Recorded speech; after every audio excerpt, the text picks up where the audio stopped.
SIR এর শুনানিতে হয়রানি হতে হচ্ছে ভোটারদের, এই অভিযোগ তুলে এবং তার প্রতিবাদে মালদার জেলা শাসকের দপ্তরে বিক্ষোভ দেখালো কংগ্রেস। দেখতে পাচ্ছেন সেই বিক্ষোভের ছবি, যে বিক্ষোভে সামিল হয়েছিলেন মৌসম বেনজির নূর এবং ঈশা খান চৌধুরী।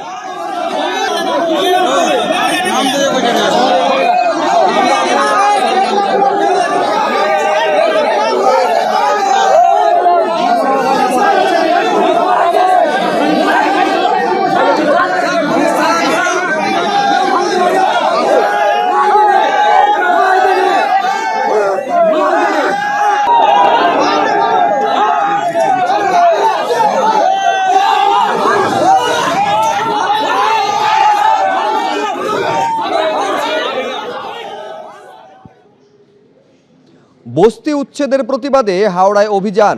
সিপিএম এর যে কমিটি রয়েছে, বস্তি উচ্ছেদ প্রতিরোধ কমিটি বা বস্তি উন্নয়ন কমিটির ডিএম অফিস অভিযান, এই হচ্ছে সেই ছবি আপনারা দেখতে পাচ্ছেন।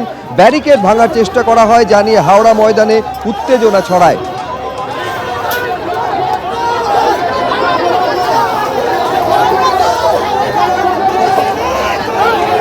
সিপিএম এর বস্তি উন্নয়ন কমিটি ডিএম অফিস অভিযানকে কেন্দ্র করে উত্তেজনা।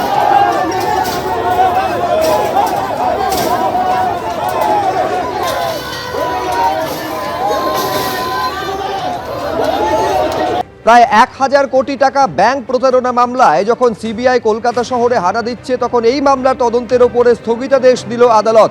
ঠিক কি অভিযোগ ছিল এবং আদালত কি বলল জানবো বিস্তারিতভাবে। সৌভিক মজুমদার আমাদের প্রতিনিধি রয়েছেন সরাসরি। সৌভিক, দেখো, প্রথমত মাননীয় বিচারপতি শুভ্রা ঘোষ তিনি সিবিআই এর এই তদন্তের ওপর অন্তর্বর্তী স্থগিতাদেশ জারি করেছেন। ফলে সকাল থেকে সিবিআই এই মামলার ক্ষেত্রে কলকাতা শহরে যে ব্যবসায়ীদের বাড়িতে হানা গিয়েছিল এবং তল্লাশি করছিলেন, তারা সেই কাজ আপাততভাবে করতে পারবেন না।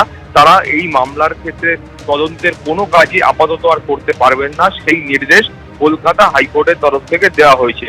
এখন কলকাতা হাইকোর্টের তরফ থেকে এই নির্দেশ দেওয়া হয়েছে, তার কারণ হলো এই মামলা ইতিমধ্যে সুপ্রিম কোর্টে বিচারাধীন রয়েছে এবং সুপ্রিম কোর্টের তরফ থেকে যে নির্দেশ ইতিমধ্যে এই মামলাগুলির ক্ষেত্রে বলবৎ রয়েছে, সেই নির্দেশ অনুযায়ী সিবিআই কে শুধুমাত্র এই মামলার সঙ্গে যুক্ত সরকারি আধিকারিক বা নির্বাচিত জনপ্রতিনিধিরা তারা কেউ রয়েছেন কিনা এই যোগ খুঁজে দেখবার জন্য অধিকার বা অনুসন্ধান করার অধিকার সুপ্রিম কোর্ট সিবিআই কে দিয়েছিল। কিন্তু এখনো পর্যন্ত সিবিআই এর তরফ থেকে যে বক্তব্য সামনে এসছে, তারা কিন্তু একবারে অনির্দিষ্ট ভাবে বা চিহ্নিত না হওয়ার জনপ্রতিনিধি পাবলিক সার্ভেন্টদের উদ্দেশ্য করে তারা সেই এফআইআর দায়ের করেছে। ফলে সেখানে নির্দিষ্টভাবে কোনো জনপ্রতিনিধি বা কোনো সরকারি কর্মীর নাম তাদের সেই এফআইআর এ উল্লেখ নেই।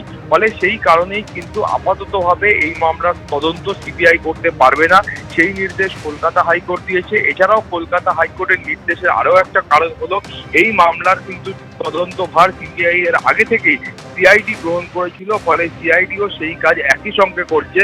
ফলে যখন সিআইডি একটা তদন্ত করছে, মামলা সুপ্রিম কোর্টে বিচারাধীন রয়েছে এবং মামলার অন্যান্য দিকগুলো সিআইডি দেখছে এবং সেক্ষেত্রে সুপ্রিম কোর্টেরও কোনো স্থগিতাদেশ নেই। সেই কারণেই আপাততভাবে এই মামলার ওপর সিবিআই এর যে ভূমিকা ছিল, সিবিআই এর ভূমিকায় কলকাতা হাইকোর্ট স্থগিতাদেশ জারি করেছে। আপাতত এই মামলার ক্ষেত্রে সিবিআই অন্যরকম ভাবে কোনো হস্তক্ষেপ করতে পারবে না, এটাই কিন্তু আজকে কলকাতা হাইকোর্টের নির্দেশ। ধন্যবাদ সৌভিক। এবিপি আনন্দ, এগিয়ে থাকে, এগিয়ে রাখে।